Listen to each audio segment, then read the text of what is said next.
చేసిన అనుదీప్ కలెక్టర్ హైదరాబాద్ గారితో పాటుగా 1,00,000 మంది పైన ఉద్యోగస్తులు ఈ యొక్క పెద్ద ఉద్యమ కార్యక్రమం లాగా తీసుకొని అందరి సమాచార సేకరణ చేయడం జరిగింది. నిన్న ఆ ప్లానింగ్ డిపార్ట్మెంట్ ద్వారా సబ్ కమిటీకి రాష్ట్రంలో ఎవరెంత అనేటువంటి మాట ఇవ్వడం జరిగింది. దానికి ఇంకా రేపు కేబినెట్ లో డీటెయిల్ డిస్కషన్ సబ్ కమిటీ ద్వారా ఇవ్వబడేటువంటి నివేదికను ఆధారికంగా చేసుకొని కేబినెట్ లోపల కొన్ని అంశాలు గౌరవ ముఖ్యమంత్రి గారి నాయకత్వంలో భవిష్యత్తు కార్యాచరణకు తీసుకోబడతాయి.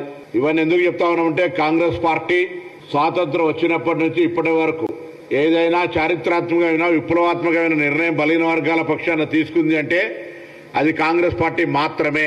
ఇప్పుడు కూడా రాహుల్ గాంధీ గారి ఆదేశాల మేరకు ఏఐసీసీ అధ్యక్షుడు మల్లికార్జున ఖార్గే గారి ఆదేశాల మేరకు రాష్ట్ర నాయకత్వం ఎన్నికల ముందు చెప్పినట్టుగా ఎన్నికల్లో ప్రజల ఆశీర్వచనం మేరకు ప్రజాపాలన కింద అధికారంకి వచ్చిన ఈ ప్రభుత్వం కుల సర్వేకు సంబంధించినటువంటి అన్ని న్యాయపరమైన శాస్త్రీయంగా వాస్తవికంగా క్షేత్రస్థాయిలో ప్రతి ఇంటికి పోయి ఈ యొక్క సమాచార సేకరణ చేసే కార్యక్రమం జరిగింది. 96.9%.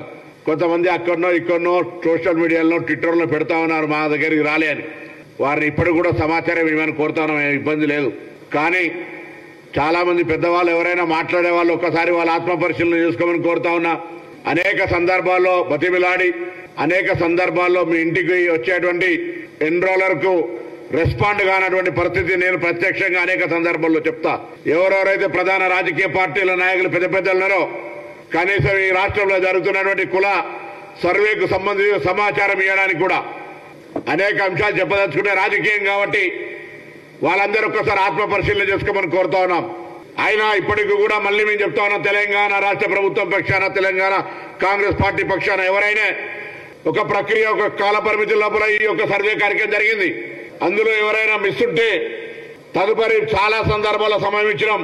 మీ దగ్గర ఉన్న సమాచారాన్ని సమాచార సేకరణ నియమించబడ్డ మండల స్థాయి అధికారికి ఇవ్వండి. వాటన్నిటిని ఇన్కార్పొరేట్ చేస్తామని చెప్పినాం. అదేం చేయకుండా సహాయ నిరాకరణలాగా కనబడకుండా చేసి ఇవాళ యొక్క ప్రక్రియ మీద ఎవరైనా చేస్తే అది నేరుగా బలహీన వర్గాల మీద దాడి మాత్రమే మాట మనం చేస్తా ఉన్నాం. ఈ రోజు మా ప్రభుత్వం తీసుకుంటున్నటువంటి నిర్ణయాన్ని కాంగ్రెస్ పార్టీగా స్వాగతిస్తా ఉన్నాం, సమర్థిస్తా ఉన్నాం. నేను మిగతా రాజకీయ పార్టీల స్టాండ్ కూడా కోరుతా ఉన్నా.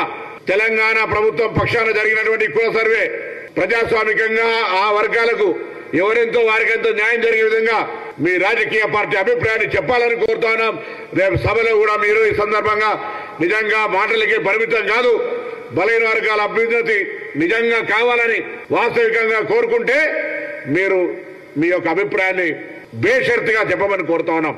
ఒక బలహీన వర్గాల నాయకుడిగా మాటలకే పరిమితమై ఎదుటి వారిని విమర్శించడానికి ఉపయోగించుకొని అధికారంలో ఉన్నప్పుడు న్యాయం చేయక రాజకీయ పార్టీగా ఇప్పుడు కూడా మీ దాంట్లో ఉన్నటువంటి వాటికి న్యాయం చేయక మాట్లాడితే ఎవరు చూస్తూ ఊరుకోవడానికి లేరు.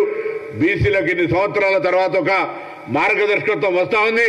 కాంగ్రెస్ పార్టీ నాయకత్వంలో న్యాయం జరగడానికి దాన్ని ఎవరు అడ్డుకున్నా ఎవరు ఊరుకోవద్దని మాట సందర్భంగా కోరుతా ఉన్నా.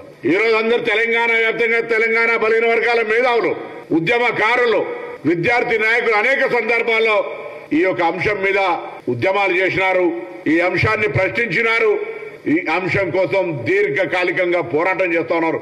ఇలా వారందరికీ కూడా హాట్సాఫ్ అభినందన తెలియజేస్తా ఉన్నా. ఈ యొక్క ఉద్దేశాన్ని, ఈ కాసును, ఈ ఆకాంక్షను బతికించి ఇలా ఈ ప్రభుత్వాలు ఈ కార్యక్రమం చేపట్టే దిశగా చేపట్టిన మీ పోరాటానికి నేను హృదయపూర్వకంగా అభినందనలు, ధన్యవాదాలు తెలియజేస్తా ఉన్నా. ఇదే కంటిన్యూషన్ గా భవిష్యత్తులో పూర్తిగా మన చివరి అభ్యర్థి దాకా, చివరి వ్యక్తి దాకా ప్రభుత్వ ఫలితాలు అందేదాకా కూడా మన కార్యాచరణ కొనసాగాలని కూడా కోరుతా ఉన్నా. ఇయ్యలేదో ఆ రాజకీయ పార్టీ ఈ రాజకీయ పార్టీని కాదు, వాస్తవంగా చిత్తశుద్ధిగా కాంగ్రెస్ పార్టీ బలహీన వర్గాలకు ఏ విధంగా అయితే న్యాయం చేయాలనే సంకల్పంతో ఉందో ఆ సంకల్పం క్షేత్రస్థాయికి పోవడానికి ఎవరైనా అడ్డం పడే శక్తులుంటే వారిని ఎదుర్కొని వారికి ధీటుగా మీరంతా కూడా కార్యనిర్వాహక క్షేత్రంలో ఈ కార్యక్రమం క్షేత్రస్థాయి దాకా పోవడానికి సహకరించాలని కోరుతా ఉన్నాం. తప్పకుండా ఇలా మేము రాహుల్ గాంధీ గారికి ధన్యవాదాలు తెలియజేస్తా ఉన్నాం.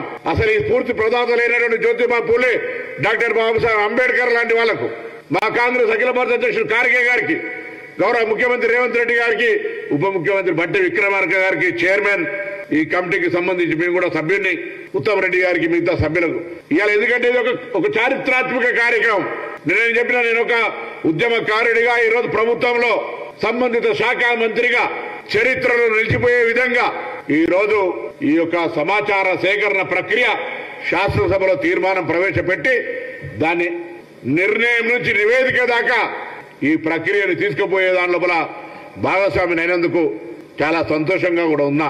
మిగతా అందరినీ కూడా పార్టీ పెద్దలను క్షేత్రస్థాయిలో రేపు శాసనసభలో కేబినెట్ అనంతరం ప్రవేశపెట్టబడుతున్నటువంటి ఈ యొక్క అంశం మీద అన్ని జిల్లాల్లో బలైన వర్గాలకు సంబంధించిన సంఘాలు, కుల సంఘాలు ఇదొక విప్లవాత్మకమైన మార్పును స్వాగతించే విధంగా అన్ని జిల్లా కేంద్రాల్లో కాంగ్రెస్ పార్టీ శ్రేణులు కానీ బలైన వర్గాల ఉద్యమకారులు కానీ అందరూ కూడా ఈ ప్రభుత్వానికి ధన్యవాదాలు చెప్తూ కార్యక్రమాలు చేయాలని, భాగస్వాములు కావాలని ఆకాంక్షిస్తా ఉన్నా.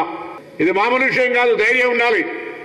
ఈ దేశంలో ఏకైక మునగాడుగా అవసరమైతే ఆ యొక్క లిమిటేషన్ క్యాబ్ను ఎత్తేసి జితనా ఆబాదీ ఉత్తర ఇస్తాదారి అని ధైర్యం కొద్ది పలుకుతున్న రాహుల్ గాంధీ గారికి అభినందనలు చెప్పాలి. అటువంటి కార్యక్రమాన్ని క్షేత్రస్థాయి దాకా తీసుకుపోయే బాధ్యతను తీసుకున్నటువంటి రాష్ట్ర ప్రభుత్వానికి, ముఖ్యమంత్రికి, మిగతా వాళ్ళందరికీ ధన్యవాదాలు చెప్పాలి. కాబట్టి దయచేసి ప్రతి ఒక్కరు కూడా ఈ అంశాన్ని అట్టినే ఏదైనా ఒక రోజు చారిత్రాత్మక నిర్ణయం కాబట్టి వదిలిపెట్టేది లేదు. ఇవ్వాలటి నుంచి ప్రారంభమైన ఈ కార్యక్రమం చివరి అట్టడుగు వర్గంలో ఉన్న వ్యక్తికి న్యాయము, లాభం చేకూరేదాకా మన యొక్క కార్యాచరణ కొనసాగాలని ఆకాంక్షిస్తా ఉన్నా. ఇలా మరొకసారి హృదయపూర్వకంగా తెలంగాణ ప్రభుత్వానికి బలైన వర్గాల కాంగ్రెస్ పార్టీగా ఇలా ఓబీసీసీల అధ్యక్షుడిగా వారు కూడా వారి కార్యాచరణ కార్యక్రమం రూపొందిస్తారు. అన్ని జిల్లా శాఖలకు కూడా వారు చెప్తారు.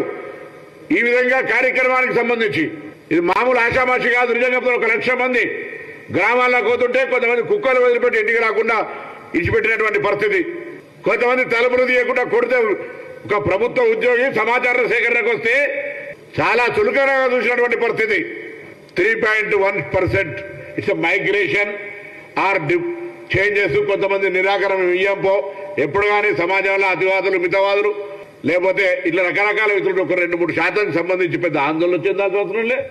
ఈ విధంగా వచ్చిన సమాచారాన్ని వినియోగించుకుంటూ పోతాం. ఇది గతంలాగా హిడెన్ ఎజెండా కొరకు అల్మార్లో పెట్టేది, ఫ్రిడ్జ్లో పెట్టేది కాదు. ఇది పబ్లిక్ డొమైన్లోకి వస్తుంది. దాని ప్రకారంగా వాళ్ళకు కూడా ఎవరెంత ఉందో తెలుస్తుంది. దాని ప్రకారంగా వాళ్ళ కార్యక్రమాలు, కార్యాచరణ కొనసాగుతుంది. ఇది అందరూ కూడా స్వాగతించాలి. ఏదైనా సలహా సూచన ఇస్తే తప్పకుండా మా పార్టీ కానీ ప్రభుత్వం కానీ తీసుకోవడం సిద్ధంగా ఉన్నది.